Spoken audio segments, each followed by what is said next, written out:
Yo fam and hello internet friends, what up? My name is Sixy. I'm super excited about this guide that I have for you today. This is an incredibly hard feat that we accomplished and I'm happy to share it with you all. This guide today is for Skylord Tovra. I will go over the basic mechanics of this fight, but afterwards I will solve the lightning section for you. Now I want to add a disclaimer here. You should not try this if you are just trying to get your KSM or your portal or you just normally pug. This lightning strategy is not easy. It has a high skill cap timing component and requires an extreme amount of coordination from your group. It is also exceedingly complicated.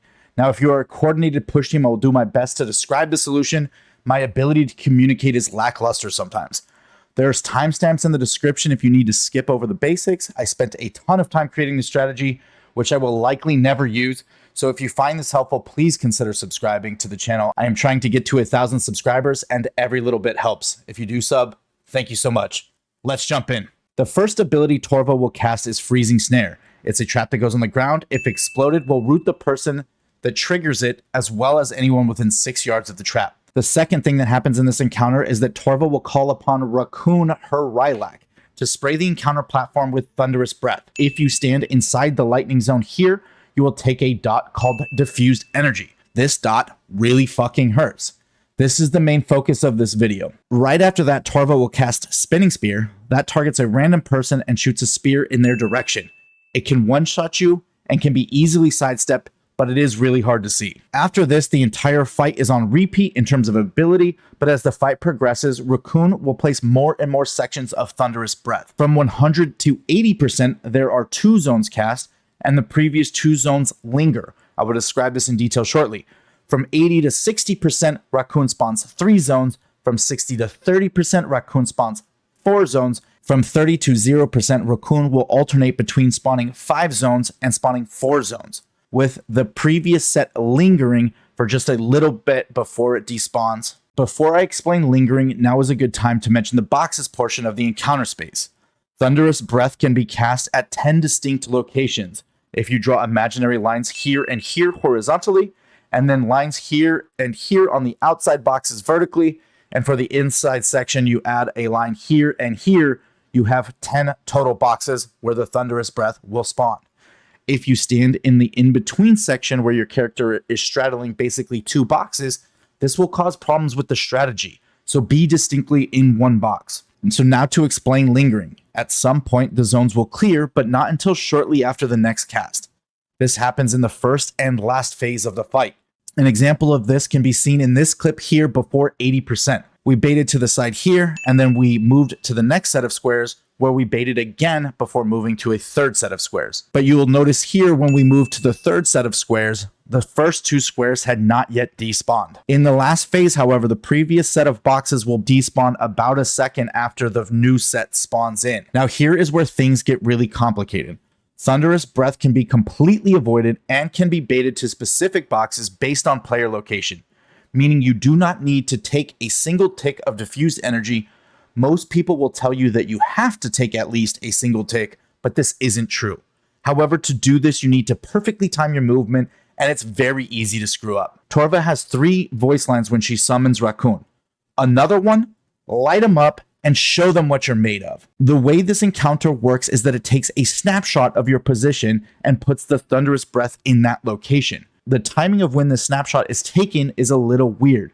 It appears to be tied to Tovra's longest voice line, show them what you're made of. If you add in your head or out loud and move to the end of that voice line, such as show them what you're made of and move, you will always be in a new clear box when the Thunderous Breath hits the ground.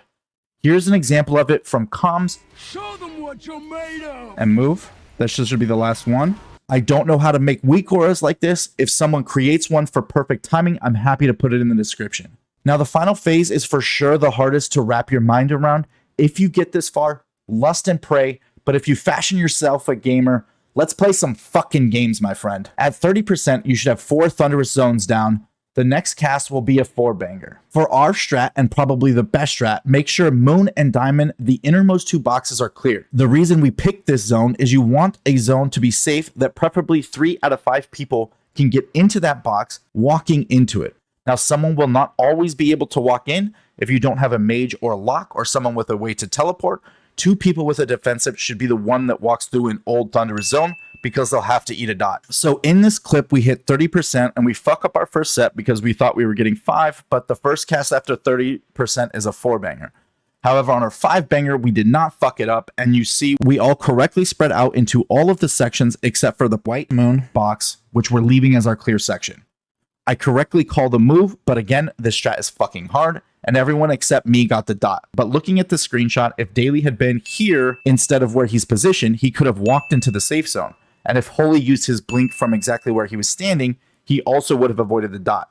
The only person here who did not have an out was Whiskey. He would have had to walk through this Thunderous Breath zone here, getting to the safe spot. Mashy was just late to the party, but that's okay. Again, this is hard, and also Discord has a slight delay that honestly makes this even tougher. Now from here, you have 5 Thunderous zones. Once you spread out, you're going to get a new set of 4, so 2 people need to stack in 1 box. This is fine because that can usually be your tank and your melee. The new Thunderous Breath will spawn in these locations, and all you have to do is move back into the former safe zone that you've correctly baited. If you brought more than 1 melee, God rest your soul, just bite the bullet and lose the DPS. In this clip, we wanted to bait Moon, so Mashy and I both stack on purple, and the 3 range take the remaining boxes. I do the call out and correctly move. Holytron and Mashy almost make it, but with Discord lag, they were just 1 foot inside the line. Daly would have needed to blink to get in without taking a dot, and again, Whiskey was odd man out. He would have had to just walk through. Now, obviously, the group is taking a ton of damage and all still getting hit by the dot, but as you can see, when I fail, I do get the dot, but when I do the timing correctly, and when I know exactly where I need to go, I do not get the dot. All right, fam, I debated putting a little bit extra into this video.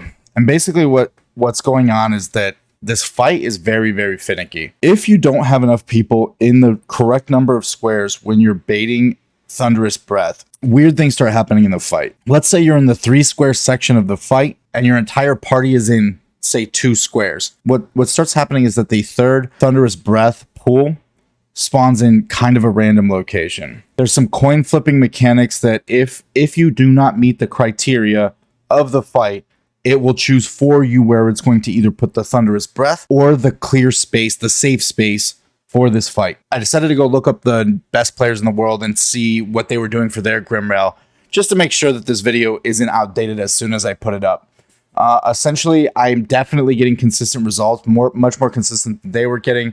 They also found this neat little trick where they were able to stand in small little portions of the train, and they didn't actually have to do any of the mechanics, and they just completely ignored the breath.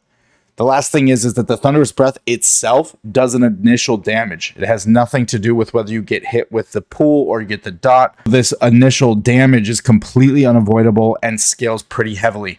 On a 25, it was hitting these guys who have 70 to 80k health for nearly their entire health pool, sometimes even one-shotting them. So just keep that in mind in your endeavors, that at some point you still need some gear because there's still an initial damage at the beginning, and then basically if you make any mistakes outside of that, it's going to be very, very punishing. While I think this guide can be a little complex, I do think that me solving this strategy is a big win for the Mythic Plus community. The amount of healing this will save on the final boss will definitely get people to a new personal best Grimrail Depot key. Good luck out there in Season 4, and I'll see you on the streets. Peace.